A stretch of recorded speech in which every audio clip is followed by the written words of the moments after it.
कोटि से प्रणाम है मेरी माता सज्जनों, आप सबके श्री चरणों में असंख्य बार से भी अधिक बार मेरी चरण वंदना स्वीकार कीजिएगा। पिछले कई दिनों से सर्जनों माता पिता के क्या कर्तव्य हैं, बच्चों के क्या कर्तव्य हैं, इन पर चर्चा चल रही है। पिछली चर्चा में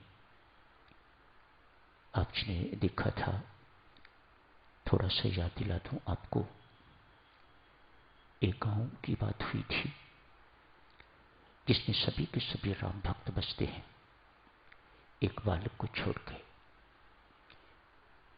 संतों के प्रति श्रद्धा नहीं है,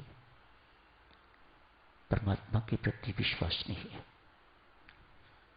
मां बहुत दुखी है। सारे का सारा गांव, कोई घर ऐसा नहीं जहां राम नाम का जाप नहीं होता। उस बालक को छोड़कर मां उसे पीट रही है। आज मेरे माथे पर तो क्लक, मेरी नाक कटवा के रख दी तूने। जगह जगह मेरा अपमान होता है। एक संत का आगमन हुआ, देखा मां बालक को कूट पीट रही है। कारण पूछा, बताया बाबा एक एक बच्चा बड़ा, सब युवक यहां सब राम राम जपने वाले हैं, इसको छोड़ के ये कहां से नास्तिक मेरी कोख से है जन्मा। इसे पीटू ना तो और क्या करूं, पूजा करूं इसकी। इसके कारण मुझे जगह जगह अपमान सहना पड़ता है, बातें सुननी पड़ती हैं। बाबा कहते हैं माता तो ठीक है, लेकिन ये समझाने का ढंग नहीं है। बच्चों को कैसे समझाया जाए ये माता पिता को जानना चाहिए। प्रेम का प्रयोग कर, प्रेम पूर्वक इस बालक को समझा।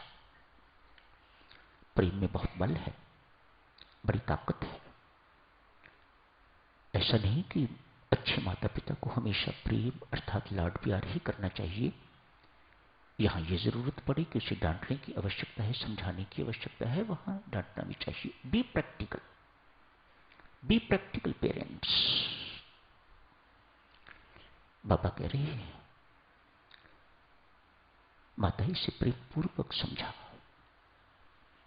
एक काम और कर, जब तू जाप के लिए बैठती है, ध्यान के लिए बैठती है, अमृतवाणी का पाठ करती है, उस वक्त इस बालक को भी अपने साथ बिठा। मजबूर नहीं करता कि तू जाप कर या अमृतवाणी का पाठ कर या ध्यान लगा, बस अपने पास बिठा। ये मैं इसलिए कह रहा हूं, आज का बच्चा इतना आज्ञाकारी नहीं है जितना अनुकरणीय है, अनुकरणशील है। जो माता पिता को करता देखता है बच्चा तत्काल कर देता है।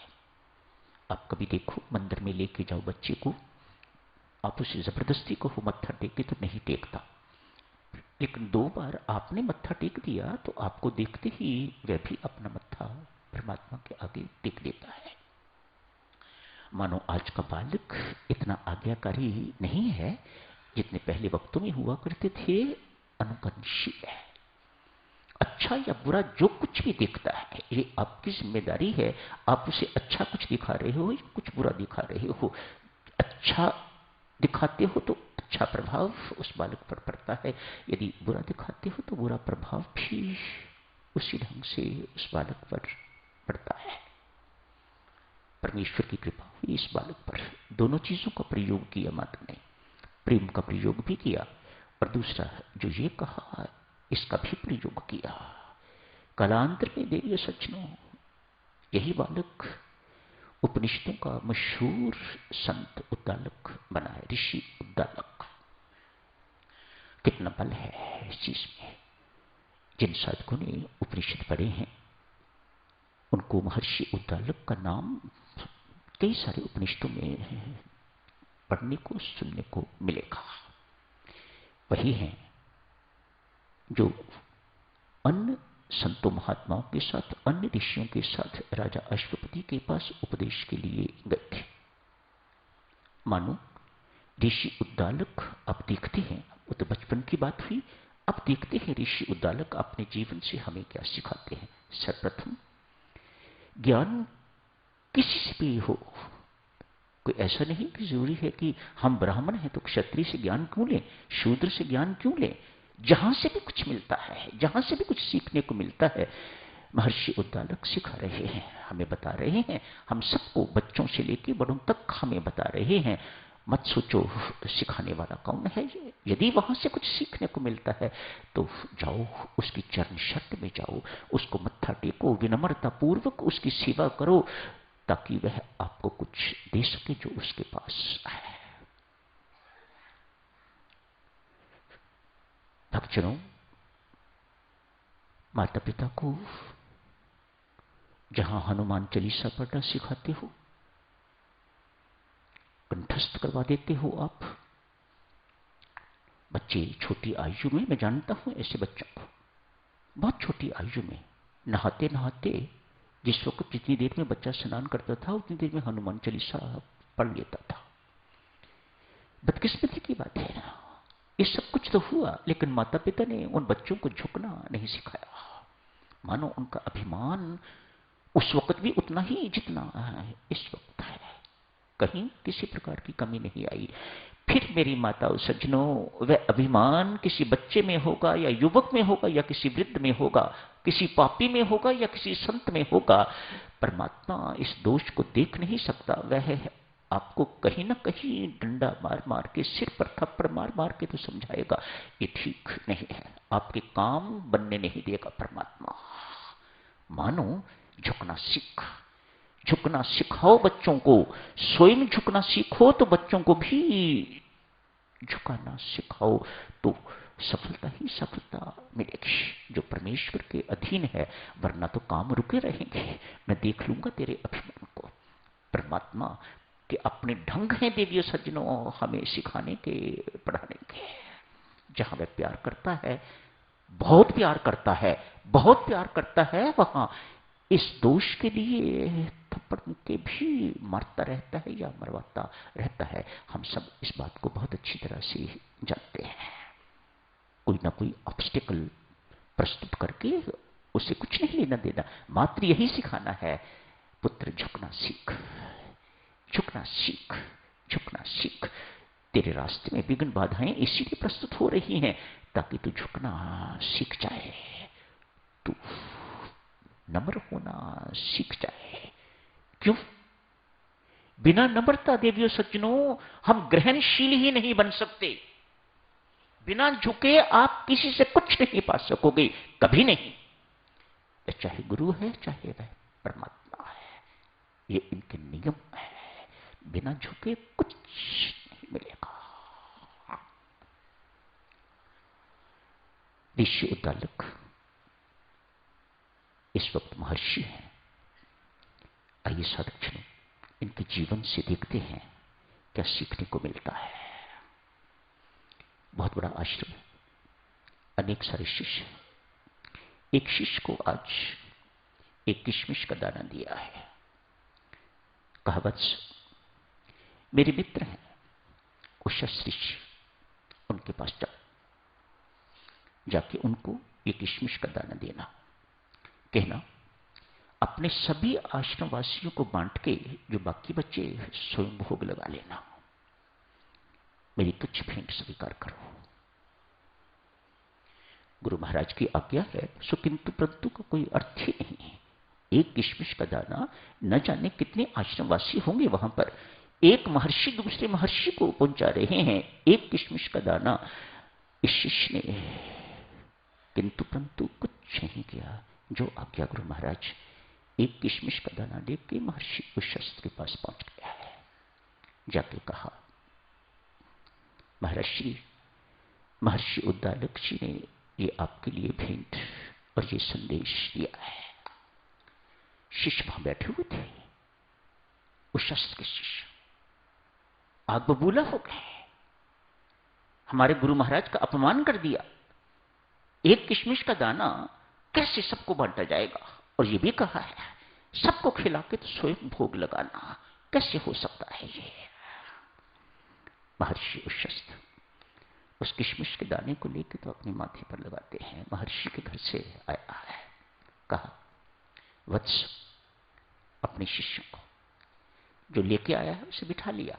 अपने शिष्यों से कहा जो आज ठंडाई बन रही है इसे पीस के उसमें मिला दो, अच्छी तरह घोलना, वह सबको मिलेगी, जो बाकी बचेगी थोड़ी मुझे भी पिला देना।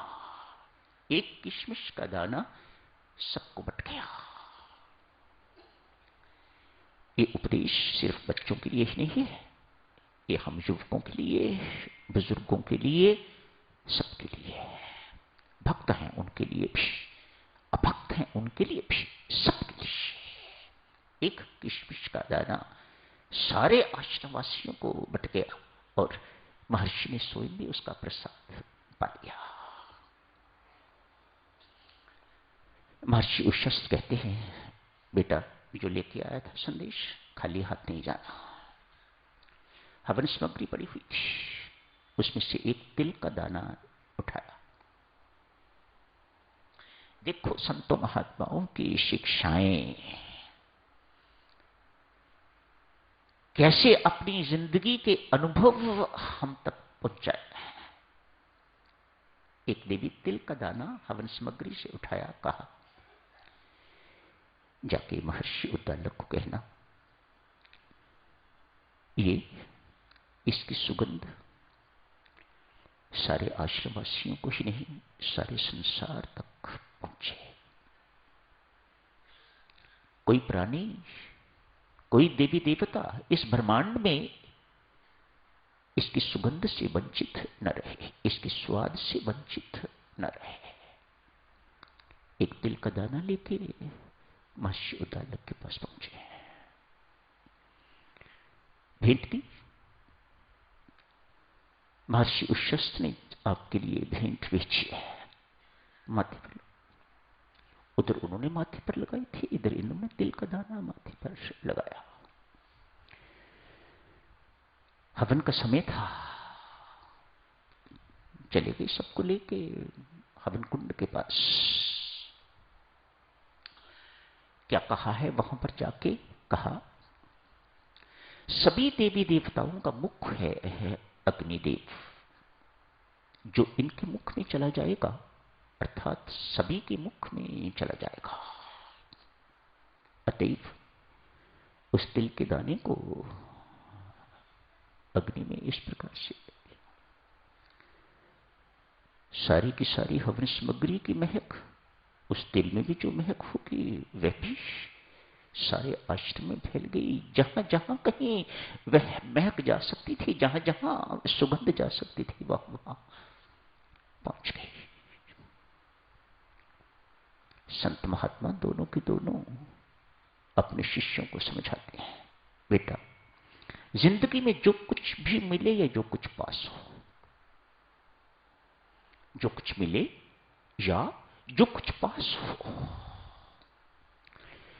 यदि उसे औरों को बांटते रहोगे तो आपके कर्म पूजा बन जाएंगे। अपने पास रखोगे तो गल सड़ जाओगे। जो कुछ भी तुम्हारे पास है शुभ, उसे बांटना औरों को, अनंत ही अनंत मिलेगा। ये कल्याणकारी मार्ग है, औरों को बांटना। ज्ञान है ज्ञान बांटो, सुख है सुख बांटो, प्रेम है प्रेम बांटो। भक्तजनों किसी के अंदर किसी चीज की कमी नहीं है। कंजूसी मत करिएगा, कंजूसी करोगे तो आपके अपने गुण ही सड़ांध बन जाएंगे। तालाब किसी को कुछ दे नहीं सकता तो मच्छर पलते हैं उस तालाब में, सारे का सारा तालाब गंदा हो जाता है। क्यों? संत महात्मा कहते हैं उसने जिंदगी में बांटना नहीं सीखा, किसी को कुछ देना नहीं सीखा। बहुत सुंदर उपदेश सादृश्य हर एक के जीवन में उतारने योग्य। हां, देने से पहले ये तो चाहोगे ना, जो देना है पहले मेरे अंदर वह चीज आए तभी बांटोगे ना। यदि अंदर है ही नहीं तो फिर बांटोगे क्या? प्रेम बांटना है, सुख बांटना है, आनंद बांटना है, तो जिनके पास है उनके साथ जुड़ के रहोगे तो प्रवाह बना रहेगा। वह सब चीजें आपके अंदर आती जाएंगी और आप आगे उन्हें बांटते जाओ, बांटते जाओ, बांटते जाओ, बांटते जाओ, और वह प्रवाह अजस्र बना रहेगा, सीजलेसली। उस प्रवाह को कोई रोकने वाला नहीं है, वह स्रोत से आ रहा है। बच्चे लोगों, युवकों, कल आपसे अर्ज की जा रही थी, अपने माता पिता की इज्जत करना तो परमात्मा आपकी इज्जत करेगा। अपने माता पिता की सेवा करना, आप परमात्मा के प्यारे बन जाओगे। अपने माता पिता की सेवा ऐसे करना जैसे परमात्मा की कर रहे हो, तो परमात्मा इस सेवा को अपनी सेवा मानेगा। जो साधक बाहर से आए हैं वे तो चले जाएंगे। जो साधक बच्चे लोग, युवक, यदि कल सुबह आ सकें 7 से 8 बजे, तो कल साधक जनों बच्चों के लिए ये चर्चा जारी रखेंगे। आज शुरू कर देते हैं। एक स्कूल है,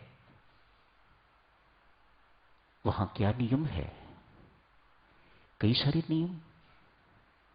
जहां अच्छे बालक होते हैं वहां शरारती बच्चे भी होते हैं। आज एक हट्टा कट्टा बच्चा बालक स्कूल का दादा, जिस किसी को मन करता है पीटता है। आज एक बड़े मासूम से अच्छे चिट्टे गोरे बच्चे को विदेश की बात है पीट रहा है। हाथ में छड़ी होती थी, उसका नियम था इस प्रकार का, हाथ में छड़ी होती थी, छड़ी से पीटता था बिना वजह, कोई कारण नहीं। आज एक बेटा दूसरा बच्चा भी बाहर निकला है, बहुत दुबला पतला है, चिट्टा गोरा है। उसने इसके साथ मुंह लगाने की कोई हिम्मत नहीं करता था। आज उसने हिम्मत की, पूछा, भैया क्या बिगाड़ा है इसने, इसे क्यों मार रहे हो? तुझे क्या मतलब, तूने क्या लेने देना है, तू क्या कर सकता है मेरा? अनेक सारी इस प्रकार के शब्द उसके लिए बोलती है।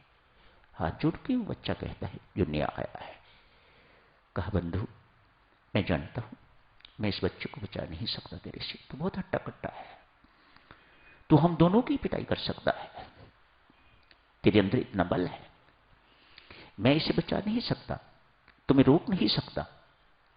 इतना तो कर सकता हूं, जितने डंडे तूने इसे मारने हैं, आधे मुझे मार ले, आधे उससे मार ले। इतनी सी बात, और इस व्यक्ति ने अपने हाथ से छड़ी फेंक दी। बालक कौन है देवी सज्जनों?